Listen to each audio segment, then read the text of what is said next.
Welcome to Live Daf, your online Daf Yomi Shir. Shalom Aleichem and welcome back to today's Daf Yomi Shabbos Daf Lamed Ches. We're on the last line of Lamed Zayin Amud Beis. Says the Gemara, Bo minei min Reb Chiya bar Abba. They asked the following question of Reb Chiya bar Abba. What would be in the following situation of Shachach Kedera, one who forgot his pot, al gabe kir, on top of the stove, which features those exposed coals. So he did shehiyah on top of a kira when he wasn't allowed to. Ubishla b'Shabbos, and it continued cooking on Shabbos. Mao, what is the halachic status of this food? Is it mutter or aser? Ishtik, so he remained silent. He didn't respond. L'machar, on the following day, nafak, he went out. Dorish lehu, he taught them as follows. We have a Tosefta which says, Hamavashel b'Shabbos, one who actually cooks on Shabbos, he did the malacha d'oraisa of bishul. What is the halacha of the food that was cooked? B'shoigig yoichal. If it happened b'shoigig, if it was inadvertent, he didn't know it was Shabbos, he didn't know this is a malacha, then the food is permitted. B'meizid, but if it was done willfully, lo yoichal, the food is asur. And Reb Chiya bar Abba concludes with these words: V'lo yishna, by us, by the shachach kedera, by the shehiyah, there's no difference between shogeg and mezid. But he didn't explain in which direction. Are they both mutter? Are shogeg and mezid both mutter by shehiyah, or they're both asur? My v'lo, what do you mean by that? We have two approaches. Rabbi Rav Yosef Damit Havayu, they both said as follows: Le'atera, what he meant to say was that by shehiyah, it's not as chomer, as stringent as bishul. In our case, whether it happened b'shogeg or b'mezid, the food is mutter. Why? What is the difference between shehiyah and bishul? Very simple. Me'vashel hu dekavad ma'isa. By bishul there was an active ma'isa of bishul, and therefore over there it's more stringent. B'mezid lo yechal. If it happened b'mezid, you shouldn't eat it. Aval hai, but in our case of shehiyah, lo dekavad ma'isa. It wasn't an active ma'isa done. The pot was merely left on the stove. Therefore, it's more lenient. B'mezid na me'yechal. Even if it happened b'mezid, it is mutter. So this was Rabbi Rav Yosef's approach, that in the case of shehiyah, shogeg and mezid are both mutter. The food is permitted. Reb Nachman bar Yitzchak Amar, just the opposite, li surah. By shehiyah, it's more stringent than bishul. Whether it happened b'shogeg or b'mezid, the food is asur. Why? Mevashel hu d'lo asur le'rumi. With regards to bishul, there's no concern. A yid is not suspected of going and willfully doing a malacha d'oraisa of bishul. So if he comes and tells us what happened b'shogeg, it was inadvertent, unintentionally, we trust him. We take his word for it. We don't suspect that he's coming to deceive us, that it was really b'mezid, because a yid is not suspected of doing a malach on Shabbos. We don't question his motive. He's not going to deceive us. And when he says it happened b'shogeg, we can take his word for granted. B'shogeg yoichal. Therefore, if he tells us it was b'shogeg, it's mutter. We're not concerned that it was really mezid, and he's presenting it as a shogeg. Aval hai, but in our case of shehiyah, which is more lenient, it's a malacha d'rabbanan, it's a d'rabbanan, and perhaps in his mind it's more kal, it's not such a big concern, it's more lenient than a malacha d'oraisa, perhaps. Yes, he did it b'mezid, and he's going to pretend, he's going to deceive us and say, well, it was only b'shogeg. So we can't really trust him. Therefore, even if he says it was b'shogeg, we must deal with it and treat it like a mezid, and it's asur b'achil. Says the Gemara, "Aval hai." In our case of shehiyah, the asur l'rumi, perhaps he's going to come try to deceive us and purport that it was a shogeg when it was really a mezid. Therefore, b'shogeg nami lo yechal. So, regarding shehiyah, what is the halach of the food? According to Rabbi Rav Yosef, whether it happened b'shogeg or b'mezid, the food is mutter. According to Reb Nachman bar Yitzchak, in both cases it's asur. Meisvei v'avakash from a brayso. Shachach kedera al gabe kira. If one forgets his pot on top of the kira, ubishla b'Shabbos, and it cooked on Shabbos. If it happened b'shogeg, yoichal, he can eat it. B'mezid, if it was b'mezid intentionally, lo yoichal, he can't eat it. But when is this halacha said? B'chamen shelo yuchma kol tzarchan. If it was water which wasn't fully cooked, so it actually proceeded through its cooking process on Shabbos. Food which wasn't fully cooked. In that case, we have this halacha that if it happened b'shoigeg, it's mutter, but b'mezid it's asr. Aval chamen shuchmel kol tzarkan, but if we have hot water which was already fully cooked, v'tavshel shel bishul kol tzarchai, food, solid food which was also fully cooked, in that case it's more lenient, since the cooking process has already been completed before he did the shehiyah. If so, bein b'shoigeg, bein b'mezid yoichal. In both cases it's mutter divrei meir. Rabbi Yehuda Omer, well, it depends. With regards to chamen, I agree with you. Chamen shuchma kol tzorcha mutaran. B'pnei, why shemitztamek v'ralei. We had this concept on Daf Lamed Zayin. Mitztamek is referring to that stage of overcooking. It already finished cooking, and now it's adding to the cooking process. It's mitztamek, it's shriveling, it's condensing, it's getting overcooked. Says Rabbi Yehuda, hot water, once it cooks, the overcooking actually ruins it. It evaporates the water. So the cooking process has completed. In this case, I agree with you that whether it was b'shoigeg or b'mezid, it's mutter. However, with regard to tavshel, a cooked food, v'tavshel shabishel kol tzarchai, also in that case it's also because when it proceeds and it keeps on cooking and overcooking, it's still part of the cooking process. It's benefiting, it's aiding the flavor, the taste of the food. It's improving it. So we consider it to be part of the cooking process. And therefore, in that case, if a shehiyah took place, it is aser if it was b'mezid. Any type of food which gets improved on account of its added cooking, of its being overcooked, going, for instance, kruv, cabbage, or pulim, those type of beans, or basatarav, crushed meat, aser, it is aser because we consider this to be part of the cooking process, and therefore, if it happened on Shabbos, it is aser when it was b'mezid. But if the added cooking actually ruins it, mutter, it's mutter because it's not considered to be part of the cooking process. Okay, so this was the brisa. Now, how does it pertain to us? We had a kasha from this brisa on the shittas mentioned earlier. Katanimiya, at any rate, what does it say in this brisa? Tavshel sheli bishul kol tzarchai, a tavshel which was not fully cooked, and a shehiyah took place with this tavshel. The brisa tells us, well, it depends. If it was b'shoigeg, then it's mutter. If it's b'mezid, then it's aser. Now let's view this brisa and try to align it with the aforementioned opinions. Bishleil of Nachman Yitzchak like Hasha. So it's all well according to Rav Nachman Yitzchak, who tells us that if one did shehiyah b'isser, whether it was b'shoigeg or b'mezid, they're both aser. So we could figure out that this brisa will work according to him as well. Why? Like Kasha, it's not difficult, because although he told us there's no difference between shoigeg and mezid, they're both us, and this brisa specifically tells us that shoigeg is mutter.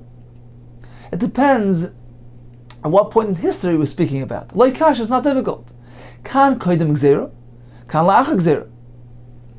We know the Gemara is going to tell us soon that there was a gzera, a decree implemented by the Chachamim, that shehiyah be'isser carries with it an isser achila, whether it was b'shoigeg or b'mezid. This is a gzera we'll discuss soon in the Gemara. The Gemara tells us as follows: that Rav Nachman Yitzchak, who applied an isser to shehiyah, whether it was b'shoigeg or b'mezid, he was referring to la'acha gzera, to the point in history where the gzera was already established and enacted. Therefore, he tells us that in both cases it's also the brisa. It's not difficult because the brisa is discussing the point in time in history which was pre-gzera. Therefore, the brisa tells us, well, it depends. Shoigeg is mutter, mezid is aser. There's no contradiction, there's no kasha from the brisa, which is discussing the point in history which was koydem gzera, and Rav Nachman Yitzchak is discussing la'ach gzera. So that explains things according to him. Once again, Bishleima, let Rav Nachman bar Yitzchak, like kasha, it's not difficult. Kan koydem gzera, the brisa which allows shoigeg, is speaking about before the gzera took place. Kan la'ach gzera. Rav Nachman Yitzchak, who was interpreting Reb Chiya bar Abba's halacha, he was discussing the point in time of history which was after this gzera was enacted, and therefore the food is aser, whether it was b'shoigeg or b'mezid. Elo Rabbi Rav Yosef de Amri lehatera. However, according to Rabbi Rav Yosef, who say that in both cases, shoigeg and mezid, they're both mutter, the food is edible. Ikoidim gzera, if they are discussing the point and time in history pre-gzera, before the Chachamim enacted this decree that the food is asur, whether it was b'shaygi or b'mezid. So if they're discussing the pre-Gzeira point in history, and the Brisa as well is certainly referring to that point in history, because the Brisa says that shaygi is mutter. If so, we have a contradiction, we have a kasha. From the Brisa on them, kasha mezid. It is difficult from the Brisa which tells us that although shaygi is mutter, but mezid is asur, and they maintain that even mezid is mutter. So this won't work. Ila achak Gzeira, or if you'll propose and say that although the Brisa is speaking about kodim Gzeira, but they're speaking ala achak Gzeira, if so, it will be even more difficult. Kasha nami shoygig. Then we'll have a double kasha. We know after the Gzeira, everything is asur, but they maintain that everything is mutter. Not only is shoygig mutter, but even mezid is mutter. And the Gzeira came to prohibit both. Not only mezid, also shoygig. Kasha nami shoygig. How can they say that it is mutter? I have a double kasha. Not only is mezid a kasha, even shaygi is a kasha, because the Gzeira prohibited both, and they are matir both. Kasha, says the Gemara, indeed, it's unresolved. We can't figure out a way to reconcile the Shita of Rav and Shmuel in accordance with this Brisa. Continues the Gemara, my Gzeira. So what was this decree, this Gzeira that we mentioned earlier? The Amar Avida bar Shmuel, Amar Baba, Amar Kahana, Amar Rav. B'tchila, initially, so Chachamim said, Hamavashal b'Shabbos, one who actually cooks on Shabbos. B'shoygig, if it happened, b'shoygig yoichal, the food is permitted. B'mezid, if it happened, b'mezid lo yoichal, can't eat the food. V'hu hadin l'shechech. The same concept and principle applies to one who left his pot on the stove. That b'shoygig, it's permitted, b'mezid, it's asur. However, misharabu mashin b'mezid, once it came the point in history where the ones who would leave their pot on the stove b'mezid, it was increased. This phenomenon became more prevalent. Misharabu mashin b'mezid. When they come, they pretend, they say shechech manu. We merely forgot. It was unintentional. Chazru v'kansu. The Chacham came around and said, no, they applied a knas ala shechech. So even a shechech, even one who claims that he did shia b'shoygeg, the food is asur. So this was the Gzeira, which was applied by the Chachamim on account of some sort of inappropriate practice, where it was rabu, it was increased. This phenomenon was increased where people would actually leave the food on the stove amazed and pretend that it was a shoygeg. So Chachamim lumped them together and said shehia be'isr, it prohibits it makes the food asur from being eaten, whether it was b'shoygeg or b'mezid. Whereas bishul, if it was b'mezid, it's asur, but b'shoygeg, it's mutter. Like we explained earlier, that this concern doesn't apply to bishul. A yid is not suspected of going and being mamashal b'mezid. So if he comes and says it was b'shoygeg, we take his word for it. We believe him that it was b'shoygeg and not b'mezid. So, in summary, we learned the halacha: if one leaves a pot on a kira, on a stove with exposed coals, what is the halacha of that food inside the pot? The food that cooked on Shabbos while on that kira. So the Gemara told us la'achak Gzeira. After the decree was implemented, the food is asur, regardless of whether it happened b'shoygeg or b'mezid. What about kodim Gzeira? Before the decree was established, we have a machlokes. Rabba and Rav Yosef both hold that the food is mutter, whether the shehiyah happened b'shoygeg or b'mezid. According to Rav Yitzchak, just the opposite. The food is asur, whether it was b'shoygeg or b'mezid. Now the Brisa presented for us another machlokes between Rav Yehuda and Rav Meir with regards to the food which was fully cooked. According to Rav Meir, at that point, it can't become asur, even if the shehiyah took place on top of those exposed coals, because the cooking process has completed. According to Rabbi Yehuda, if this is a food item which improves on account of its added cooking, it's mistamach v'yafaloi, yes, we reckon with that cooking, and indeed the food is asur in this case. Apparently Rav Meir doesn't reckon with that. Rav Meir holds this is merely improving its mashpiach. We don't regard it as part of the integral cooking process, and therefore, in this case where the food was already left on the flame, we don't apply an isser to this food, even if it happened to mezid. Continues the Gemara. We seem to have a kasha, a contradiction between our Brisa's presentation of Rabbi and Rabbi Yehuda and a Brisa which we learned earlier in Daf Lamed Zayin Amud Aleph, which also presented opinions of Rabbi and Rabbi Yehuda. Says the Gemara, Kashya de Rabbi de Rabbi, Kashya de Rida Rida. We seem to have a machlekes, a contradiction between two Rabbis and two Rabbi Yehudas. Why? Because in our Brisa, Rabbi tells us that chamin or tafshel, which was a bishul called sarkam, which were fully cooked, the shehiyah doesn't prohibit those food items from being eaten. However, in the Brisa back on Daf Lamed Zayin Amud Aleph, when Rabbi discusses shehiyah, he says the heter of shehiyah only pertains strictly to chamin, to hot water, but not to tafshel. So we have a contradiction between two Rabbis. We have a contradiction between two Rabbi Yehudas as well. Kasha, Rabbi Yehuda. Why? Because over here by us, Rabbi Yehuda tells us that the tafshel, even if it was fully cooked, the shehiyah asers that tafshel. It prohibits that tafshel. Why? Because it's mistamak v'yafaloi. However, in the Brisa and the Daf Zayin Amud Aleph, Rabbi Yehuda tells us clearly that shehiyah is mutter not only by chamin but also by tafshel. So how are we going to reconcile both Brises? Says more, no problem. The Rameh like Kash, it's not difficult. We're speaking about two different cases. The Bryce and Daf Lamed Zayin, where Rameh tells us that shehiyah is not allowed by tafshel, we're discussing the Chatchila initially. Yes, initially. One may not do shehiyah on the tafshel. However, in our Bryce, we're discussing the evidence after the fact. It's after it happened already. The Bryce told us, described the case of Shachach Kedera Gabikir. He left it there. So after the fact, Rameh says it's mutter even by a tafshel. We can answer the apparent contradiction between two Ravidas. One Bryce is discussing a kira which was grufa v'ktuma, where the coals were covered or shoveled, which is the Bryce and Daf Lamed Zayin. Therefore, certainly, shehiyah is mutter, not only on chamin, also on tafshel. But in our case, in our Bryce, we're discussing a kira which was not grufa v'ktuma, b'she'enu grufa v'ktuma, and therefore, certainly, Ravida says a kira which has exposed coals, and the shehiyah took place with a tafshel, the tafshel is awesome. Continues the Gemara back to the initial shaila. What about avar v'shahamau? They asked the question. Avar v'shahamai. What if one goes out and leaves his pot on the kira with those exposed coals? What is the halach of this food? As Tosfos points out, the Gemara is referring to kaidem gzera.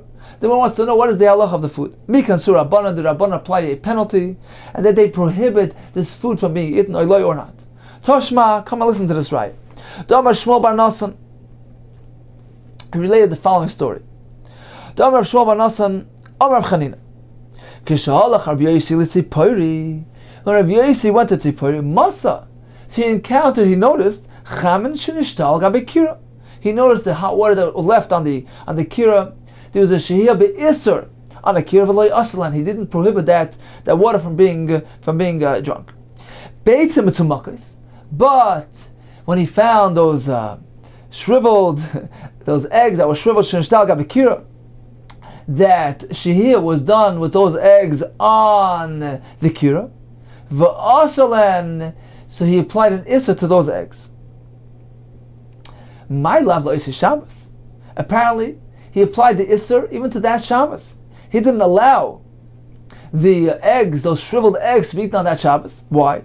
What is the difference between the chaman and the beitzim? Rashi explains, because the chaman, the hot water, is mitztamak v'ralen. When they overcook, they evaporate. It ruins the water. So in that case, it's mutter because the cooking procedure was already completed before Shabbos. However, those eggs which were being mitstamek, that simuk, that shriveling, that condensing, that added cooking was actually beneficial for the flavor, for the taste, for the quality of the eggs. And therefore it is usher. Since the shehiyah took place on Shabbos, my lab loisi Shabbos, he applied the isser on that Shabbos. They weren't allowed to eat it. So we see that a shehiyah be isser ends up with an isser. Says the Gemara loy l'Shabbos habo. On that Shabbos he allowed it to be eaten. What the Mishnah, what the Gemara meant to say that he asher lahem, he applied an isser. He was simply informing them that you're not meant to do this on the next Shabbos. I'm not meant to do this shehiyah. Okay, so it's inconclusive. We have no raya from this halacha. Continues the Gemara, but one thing we do see, that these eggs, when they shrivel, they improve. Michlal, apparently the beitzim mitzumakis mitztamkis v'yavalem. So apparently these eggs improve when they shrivel, when they condense. Says the Gemara, Michlal the beitzim mitzumakis mitztamkis v'yavalem. That's what you write in. The Amar B'chamar Chanina, Pamachas, one time is harachti, aniv Rebbe l'makom echad. So Rav Chama B'chanina tells us, at one time, I was a guest together with Rebbe in a specific place. They served us beitzim mitzumakis, these shriveled eggs, ku'uzrudin. They were small, they shrunk to the size of these wild apples. We ate many of them. So apparently, they tasted good, they were of good quality as a result of this added cooking and shriveling. Continues the Gemara, Beis Hillel said that not only is shehiyah mutter, but even chazorah, when we go ahead and return a pot that was taken off the stove, he may return it back onto the stove on Shabbos, provided that he addressed those coals, as we discussed in our Mishnah. Rav Sheshes, according to the shita that allows chazorah, machzirin afilu b'Shabbos. Afilu b'Shabbos. Even on Shabbos, chazorah may take place. Explains Rashi, not only at night, even by day. What would be the reason to differentiate between Laila and Yom? Explains Rashi, because the point of chazorah is that it's a continuous cooking process, a continuous shehiyah. One may not simply take a pot from the counter and put it on the stove. That's called a shehiyah chadasha. As the Mepharshim explains, it appears as though he's cooking on Shabbos. He's introducing new food to the oven. It looks like he's going in and embarking on a melechas bishul. The halacha of chazorah is strictly in a scenario where it appears as though it's one continuous cooking process. So he takes it off the flame, he puts it back on the flame. That's okay. Says Rashi, perhaps I would speculate to say that when one removes the pot off the stove at night, it certainly appears as though he's going to put it back because he needs it for tomorrow. So he's going to put it back with the intention to maintain its heat and to continue the process until tomorrow. So it is evident that he intends on putting it back, and therefore the chazorah is regarded as a continuous process. It's continuing the shehiyah. It's not considered as a new mice, a new entity.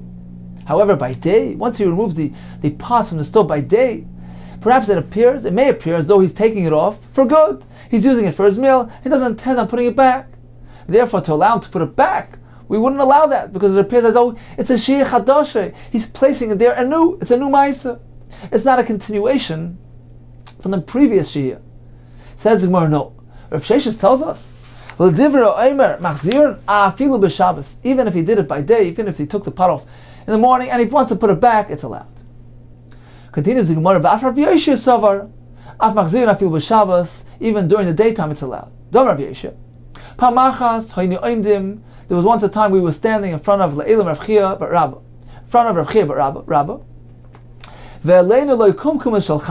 and we went to serve him. We took the kettle from the kumkum shulchan, this kettle of hot water. Medyuta tachtoinas. Medyuta means like a ali, Rashi says, a second floor. We took it from the second floor up to the some elevated floor. So we carried this kumkum shulchan from one floor to the next. Why did we do it? We went there to dilute his kais of hot water. They said dilute it with water. So we diluted his cup. And we went ahead and we returned. We brought the kumkumas, the kettle of hot water, back to its place. He didn't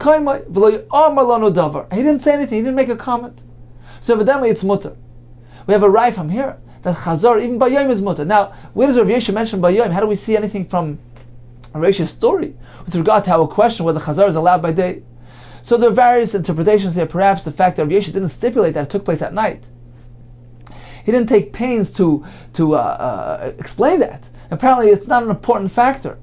It's irrelevant whether it took place at night or day, because chazor even by day is mutter.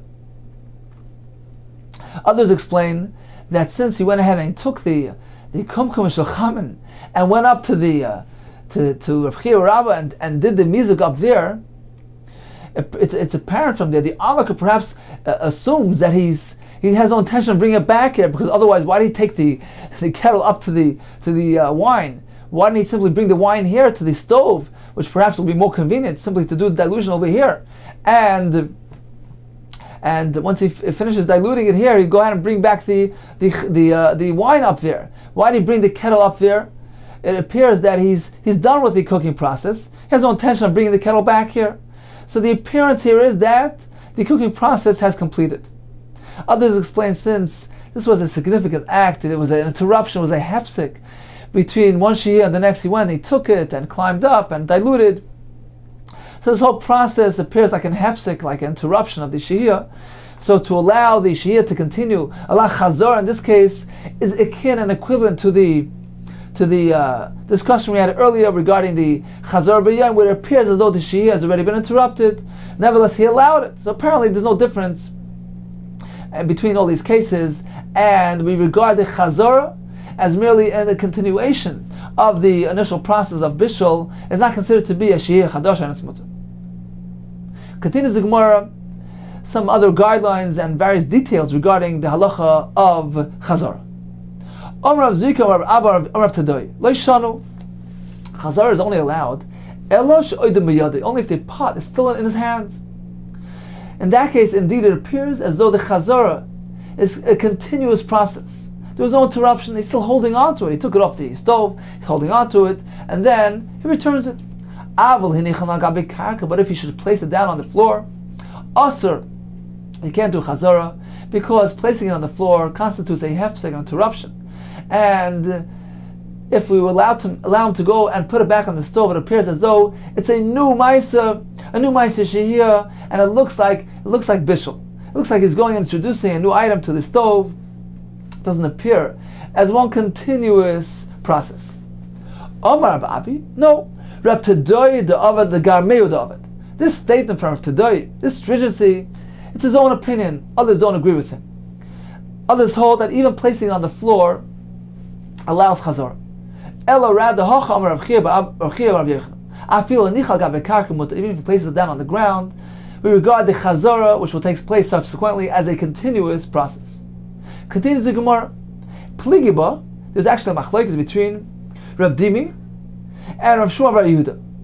V'tarvayu, their dispute regards Tarvayu Mishmei Rav Lezer Amr. They're both quoting Rav Lezer. They have different versions of the halacha in the name of Rav Lezer. Chadam, and one says, Oidem b'yadim mutar. So if the pot is still in his hand, the shehiyah was never interrupted, and indeed he may go ahead and do chazorah. He may put it back on the stove. Al gabe karka asa, but if he places it down on the ground below, that is considered to be a hefsek, and he may not do chazorah. So this is one opinion. V'chadam, or the other one says, no, he nichal gabe karka nami mutar. Even if he places it down on the ground, it's also mutar. He's allowed to do chazorah after he's done. Omar Chizki b'shvei Abaye. Ho the amris. This that you just told me, that oidem yadim mutar, that if he has the pot still in his hand, it's mutar, but that's provided. We need another ingredient here. Lo yamar, that is only said, elo shadate la'achser. The person has the intention, a kavanah, to go return the pot to the stove. So we need two elements here in favor. Number one, he's holding it, and number two, he has the proper intention. If he has no intention to return the item back to the stove, so even if he's holding it in his hand, that is not sufficient to consider the chazor as a continuous process, and it's also to do chazor in that case. So once again, two elements are required in favor. Number one, he has to be holding onto it with his hands. Number two, he has to have the kavanah, the das, to go return the item back to the stove. Michlal, so we imply from here that only if you have both elements, it's mutar. But if one of them are missing, then it's also. Mechlal dal gabe karka. But if you should place the stove down on the karka, aval b'shadati lahachzer also. Because if you just told me that he needs to hold it in his hand, number one. Number two, he has to have the right kavanah. we imply from here that if one of these elements are missing, for instance, it's not on his hand, it's on the karka, so one of these elements are missing, even if the other one is present, even if he has the proper intention, it's also. Because both are needed. Number one, location. Number two, intention. Ikadamri. There are others that had a different version of this.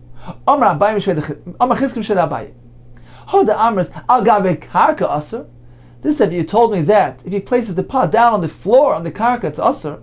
That's only because both elements are missing. It's the wrong location, and he has no proper intentions. But this is only said if he has no intention of returning the item back to the stove. But if all along he had this intention of replacing the item back to the stove, of returning the pot back on the kira, then mutter, then indeed it's mutter. So only one element is required. Even if he has the wrong location, he placed it down on the floor, but he had the proper intention of returning the item back to the stove, it's mutter.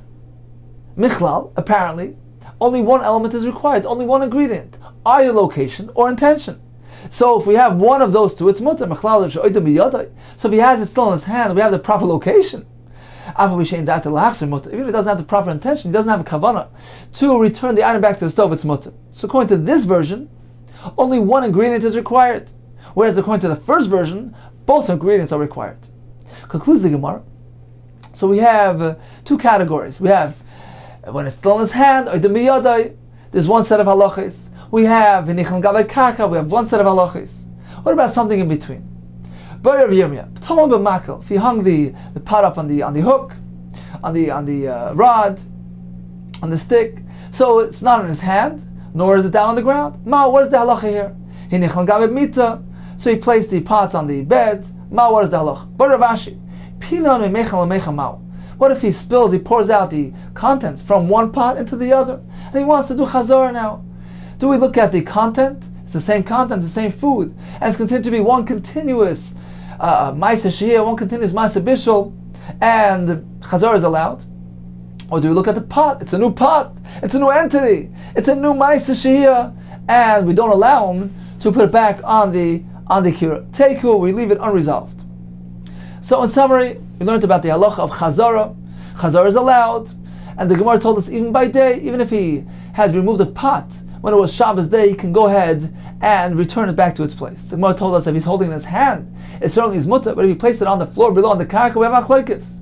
The Gemara told us about the concept of tzarech das. He needs to have the intention of returning the item back to the stove. Some say this condition of das applies even when it's still in his hand, because he needs two elements in favor. Number one, location. Number two, intention. The other Shita said no. We only require one ingredient. If it's in his hand, that's sufficient. He doesn't need to have the intention of das. However, if it's on the karka, we don't have the proper location. In that case, he needs the das. So his intention sort of undoes the fact that it's on the karka, and the fact that it is the kavanah lachzor, that is sufficient. The Gemara ended with some shilas. When it was neither in his hand nor on the karka, it was on the makil, it was on the bed, or he transferred the food to a different pot. The meicham is this kumkumas, this water kettle. So indeed, we left this unresolved, whether these have a din of oidum biyadai or is considered to be al gabe karka. Continues the Mishnah, Tanner, an oven. That was fueled using kash, straw, b'gvava, the stubble, the straw, the splinters of wood collected in the fields. And these are types of fuels that don't really last so long. They don't endure. Once they burn out, they don't leave behind any coals. Nevertheless, since it's a tanner, and a tanner, as Rashi explains, was built differently than a kira. A kira is this wide appliance with walls going straight up. On top we have room for two pots. So with regard to a kira, the Mishnah tells us that if it's fueled with these types of fuels of kash and gvava, there's no concern. If it's fueled with gefes ve'etzim, this pulp and the wood which generate coals, then there's a concern. There's a concern of shama yechata, that he might go ahead and get involved in stirring those coals, as we learned up until now. So that's regarding kira. The Mishnah here is discussing a tanner, which was built differently than a kira. It's wide on bottom, now we're on top, the walls are inverted, and as Rashi says, they maintain a high level of heat in there. It is a more powerful type of appliance. Therefore, there's a greater concern of Shamei Chata. And as the Mishnah teaches us, with regard to a tanner, even if he uses kash and gvava, we're concerned that perhaps on account of the high degree of heat that's found in this tanner, perhaps some embers and dirt and there's some sparks remaining, and indeed he may come to ignite them and stir them and do the malacha of Bishlan Shabbos. So once again, says the Mishnah, tanner sheisiku b'kasha gvava, a tanner which was fueled using kasha gvava, lo yitain, he may not place food, whether inside the tanner, beimal gabav, even on top of it. Even if you went ahead and shovel those coals or cover them, there's no allowance by a tanner. Continues the Mishnah, what about a kupach? Kupach was an appliance which was somewhere in between the tanner and the kira. So the walls of the kupach are going straight up. They're not inverted like the tanner, but it's a narrow appliance. It only has room for one kedera on top. So the level of heat in the kupach is somewhere in between the kira. It's more significant than the kira, but less significant than the tanner. If so, we give it a middle category, a middle halacha. It is somewhat related to the halacha of kira and somewhat to tanner. It depends on what type of fuel is being used. Kupach shisiku b'kashmir gvava. It was fueled with straw with the kashmir gvava. Harei kirayim, that has the halacha of a kirayim, because the fuel is a short-lived fuel, and we give it the halacha of a kira. But if this kupach was fueled with gefes of eitzim, then we're more stringent. Harei tanner has the halacha of a tanner, on account of the fact that we have a kupach which is hotter than a kira, and we have those significant types of fuels. So in this case, it has a din of a tanner. It has the Gemara tanner sheisiku. So we discussed a tanner which was fueled. And the Mishnah tells us he may not place food be'mitoichai be'mal gabav. So what about placing food next to the tanner, outside the tanner? We learned earlier in Daf Lamed Zayin that by a kira that's allowed, even a kira which has exposed coals, smicha is allowed. You can take food and place it next to the kira. The fire that's coming from the heat that's coming is indirect, and therefore there's no concern of Shamei Chata. What about a tanner? So Rabbi Yosef suggests as follows: Toichai mamish. When the Mishnah tells us food may not be placed b'toichai, it's literally inside. Al gabav, on top. Al gabav mamish. So only there, in those locations, is there an esser.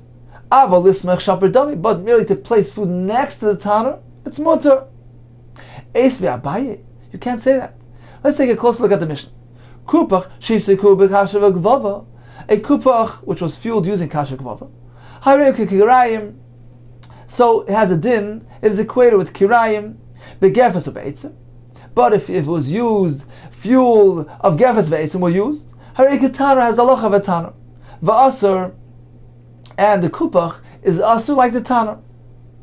Now, the Mishnah implies that it's only because it's a kupach that it's asur, because we equate it to a tanner. But if we go ahead and equate the kupach to a kira, this case would be mutter. Haki kira shari. But if the kupach would have the same din of a kira, then it would be mutter. And apparently, this Mishnah is discussing the coals which were exposed.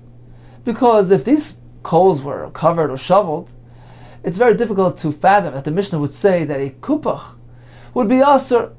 Because once he covers and shovels those coals, even if he's using gefes ve'etzim for the kupach, it would be mutter. That's Abaye's approach. Abaye is making that assumption here.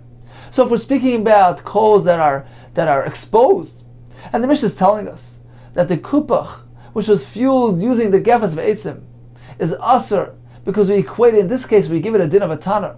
We infer from here that we're not for that fact that we equate it to a tanner. If it would be a kira, it would be mutter, even if those coals are exposed. Is that so? Says the Gemara, Harei ketana b'asur, hake kira shari. But if it would have a din of a kira, it would be mutter, meaning that a kira in this case is mutter. But my askina, what are we speaking about? Ileim al gabav. If we're speaking about placing the food on top of this kupach, Who am I? What are we speaking about? We're speaking about that the coals were exposed. How can you maintain? How can you suggest that if the kupach would have a din of akira, you may place food on top of the kupach with exposed coals? Is that so? That akira, in this case, is mutar? Certainly not so. We learned in the first Mishnah that if one fuels akira using gefes ve'etzim, and those coals remain exposed, he may not place food there. Apparently the Mishnah here is discussing smicha. Not placing food inside or on top of the kupach, but rather placing food on the outside next to the kupach. And indeed, the Mishnah tells us, it's only because, in this case, where the kupach was fueled using the gefes ve'etzim, the kupach is equated with a taner. Therefore, smicha is aser. But otherwise, if the kupach would have had a din of a kira, smicha would be mutar like a kira.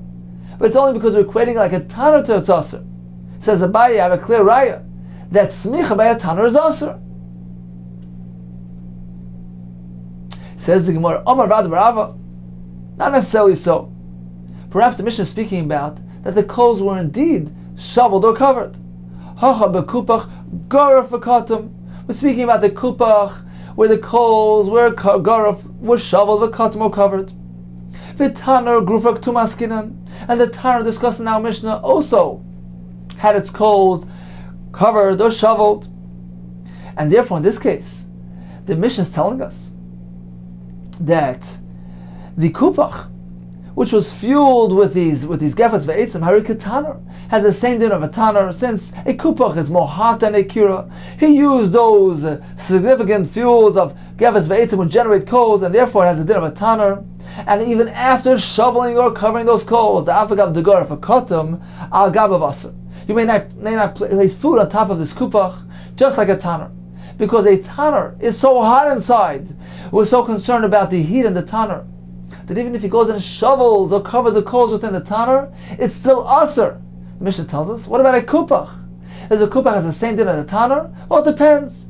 What type of fuel is being used in the kupach? If he's using merely kasha gvava, then it's okay. But if he's using gefes ve'etzim, in that case, even if the coals were shoveled or covered, the kupach is aser just like a taner.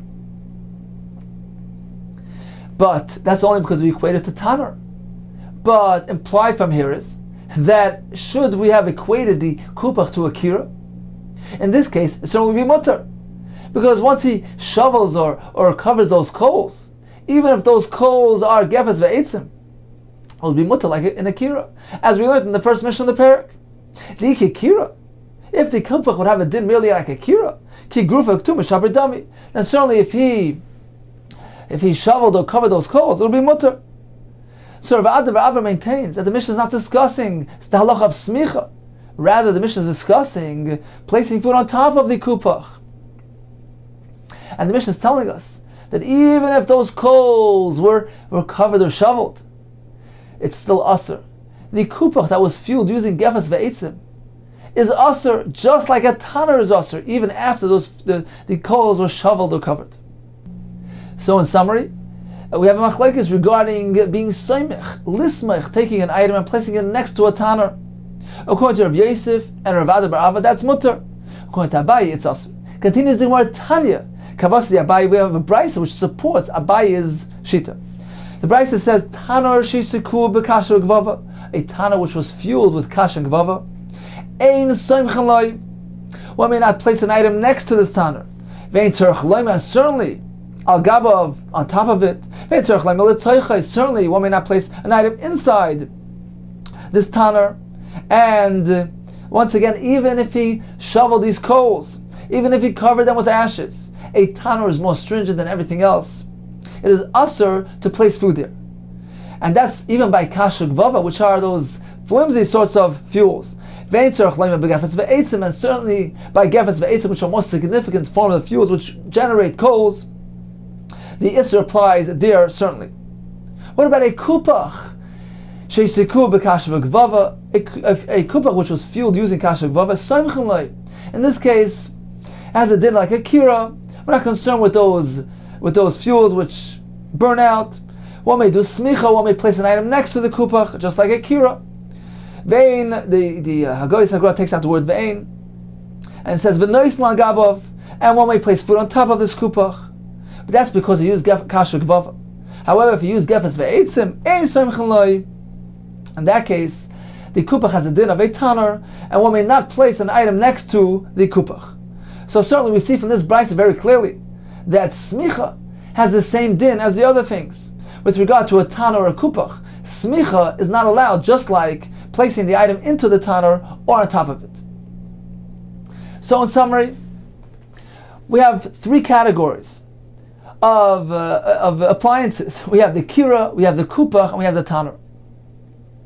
The kira is the most lenient type form of appliance, as we learned in our first Mishnah. So if it was fueled using kasha gvava, it's mutter. If the fuel was gefes ve'etzim, then it depends. If it is gorer v'katim, if the coals were shoveled or covered, it's mutter. Otherwise, shehiyah is asur. If the food is still partially cooked, we learned the sheet of Chananya that if it's a third cooked, that's okay. Okay, so shehiyah is asur. What about smicha? Placing an item next to the outside of the kira, that's mutter. What about a kupach? A kupach has a level of heat somewhere in between the kira and the tanner, so it's more stringent than a kira. If it was fueled with kasha gvava, it's mutter. What about if we use gefes ve'etzim? So here we have an interesting machlekes, because according to Abaye, if those gefes ve'etzim were shoveled or covered, it's mutter. Because once again, Abaye interpreted our Mishnah, the discussion in our Mishnah regarding kupach, to referring to a case where the coals were exposed. Abaye held that it's improbable that the Mishnah would apply an isser to a kupach which was fueled with the gefes ve'etzim if those coals were already shoveled away or covered. So apparently our Mishnah is discussing a case where the coals were actually present, they're exposed, and therefore a kupach is asur. But if you should go ahead and shovel those coals or cover them, certainly a kupach would be mutter even if you use gefes ve'etzim. However, Rav Yosef and Rav Ada Bar Ava apparently hold that no, our Mishnah is discussing a case where the coals were indeed shoveled away, and therefore we see in our Mishnah that there is an isser by a kupach even if the coals were gar fakatim. Shehiyah is asur. However, there is a machlokes between Abaye and Rav Yosef and Rav Ada Bar Ava regarding to smicha. According to Abaye, smicha is always asur. According to Rav Yosef, when we use gefes ve'etzim for a kupach, whether they're here, they're exposed, whether they're not, whether they were shoveled or covered, smicha is always mutter. Finally, we learned about a tanner, which has a high level of heat. When we're concerned about the remnants of the embers or the sparks, we're concerned that he might go ahead and reignite the fire and do shamei chata to enhance, to hasten the cooking process. Therefore, in that case, it's always asur, whether you use kasha gvava, whether you use gefes ve'etzim, whether they're present and exposed, whether he shoveled them away, it's asur. However, Rav Yosef and Rav Ada Bar Ava maintain that although it's asur, but smicha, merely placing an item next to the tanner, in that case, it's mutter. Continues the Gemara. Amalei Rav Acha b'Rav Rav Ashi. Hai kupach hechidami. So we have the kira on one side, which is more lenient. We have the tanner on the other side, which is more stringent. What is the understanding? What is the pshat in this kupach? Hechidami. Iki kira dami. If it is meant to be equated to a kira, afilu b'gefetz ve'etzim nami. So even if he fueled them using he used this gefetz ve'etzim, then a kupach should also have a din of a kira. Why are we more stringent when we fuel the kupach with gefetz ve'etzim? Why don't we give it the same halacha as the kira? If the kupach is equated with the tanner, then let it have the same halacha as the tanner all the way. Even if it was fueled with kasha gvava, then it should also be also like the tanner. He told them it's somewhere in the middle. Nafish heavily with the kira, it has more heat than a kira. V'zuter heavily with the tanner, but less heat than a tanner.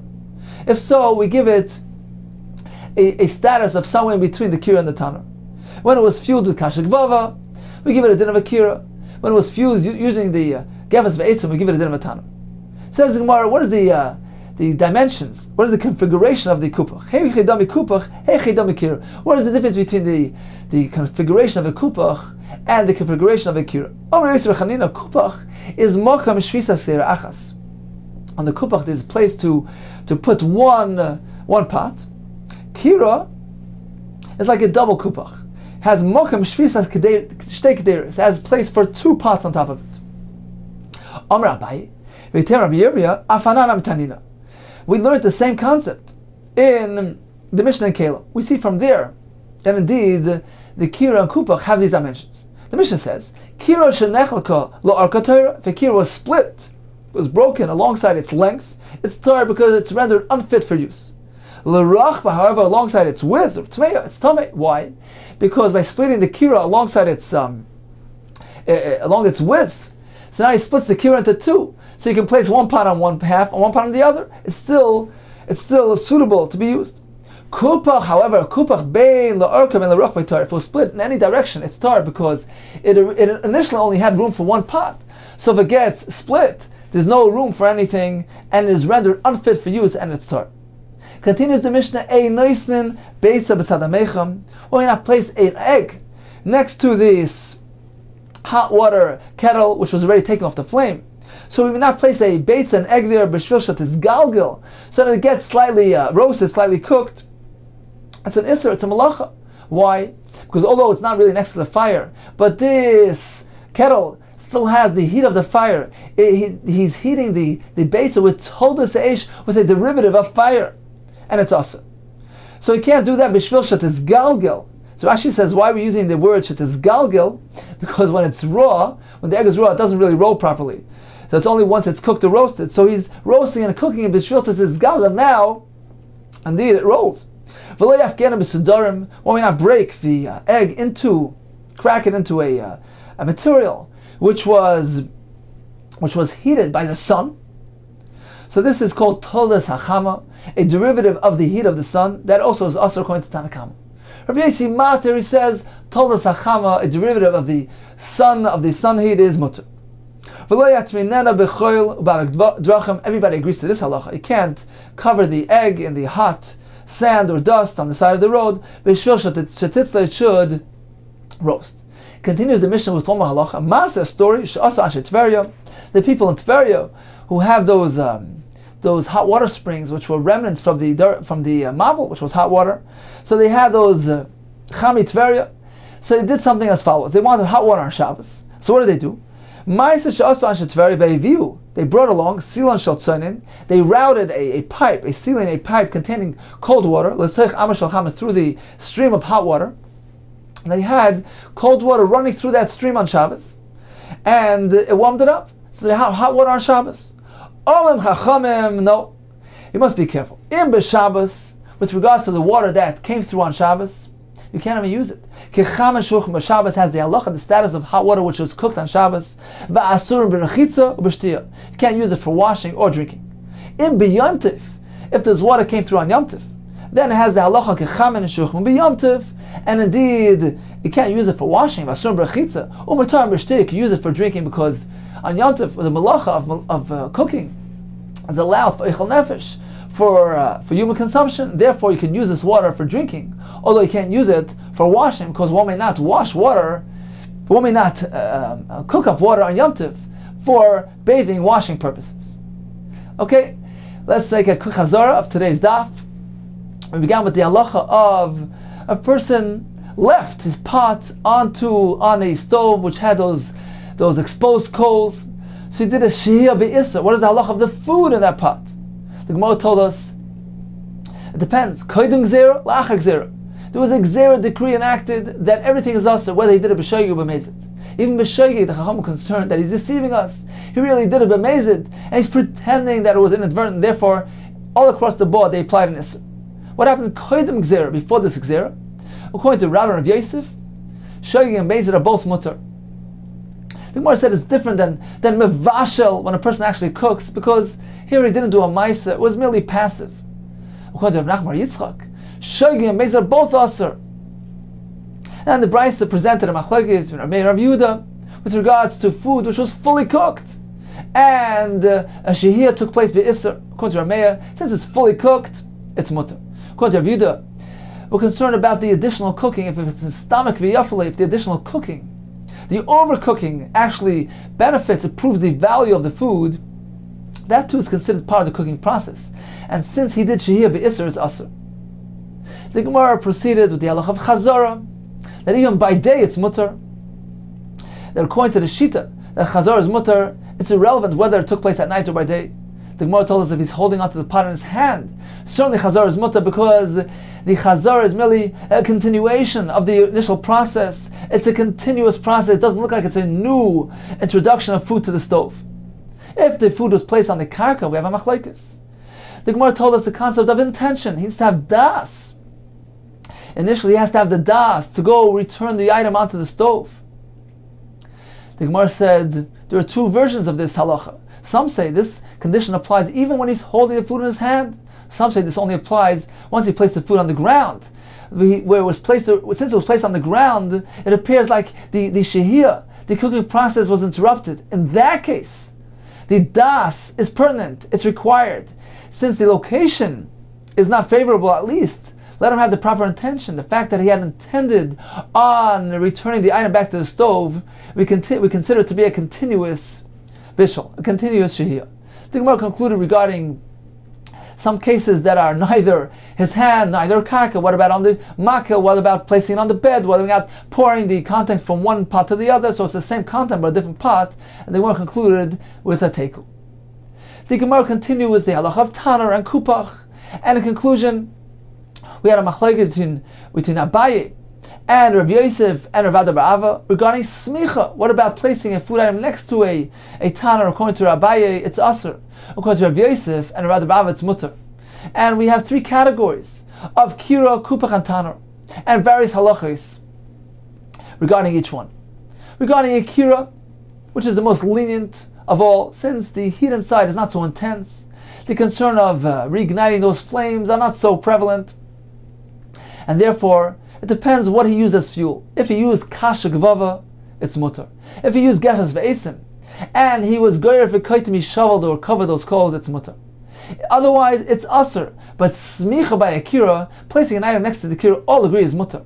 What about a kupach, which is a narrow kira? So there, we have a machlokes. According to Abaye, if he used kasha gvava, all agree it's mutter. If he used gefes ve'etzim, and he actually shoveled them away, according to Abaye, it's mutter. According to Rav Yosef, it's asr. What about he didn't shovel them away? All agree it's asr. What about smicha? According to Rav Yosef, it's mutter regardless. What about a tanar? So here, there's no difference of what types of fuel they're using, whether it's kasha gvava, whether it's gefes ve'etzim, it's always asr. What about smicha? According to Rav Yosef, even a tanar, smicha is allowed because the heat is coming indirectly. There's no concern in the case of smicha, and it is mutter even by a tanar. The Gemara concluded by giving us a Mishnah, which told us that one may not place an egg next to the hot water kettle. And the Mishnah proceeded with regards to Toldois Hachama, something which was heated by the sun.